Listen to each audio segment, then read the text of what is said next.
L'opposition qui avait été interdite par les autorités, 237 personnes ont été arrêtées. Une partie de la population ivoirienne entendait protester face à un scrutin qui semble joué d'avance. Les candidatures des deux principaux opposants, Alassane Ouattara, l'ancien président Laurent Gbagbo, et l'ancien directeur général du Crédit Suisse, Tidjane Thiam, ayant été rejetées.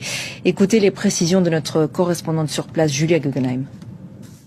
La manifestation avait été interdite ce vendredi par arrêté préfectoral et dès l'aube, un important dispositif policier a procédé à de très nombreuses arrestations, parfois violentes. Alors si la manifestation n'a pas pu avoir lieu sur l'axe qui était initialement prévu, un certain nombre de groupes de militants sont néanmoins sortis pour tenter de se faire entendre. Tous nous ont dit qu'ils étaient là pour dire non au 4e mandat du président sortant Alassane Ouattara.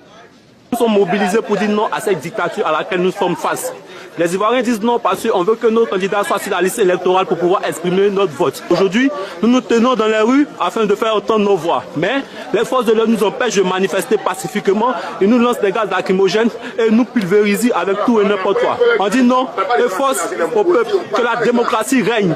Des affrontements ont eu lieu dans plusieurs quartiers où les manifestants ont jeté des pierres contre les forces de l'ordre qui leur ont répondu par des tirs de gaz lacrymogènes. Des barricades ont parfois été dressées avant d'être balayées par la police. La marche était convoquée par le Front commun, une coalition entre le PDCI de Tidjane Thiam et le PPACI de Laurent Gbagbo.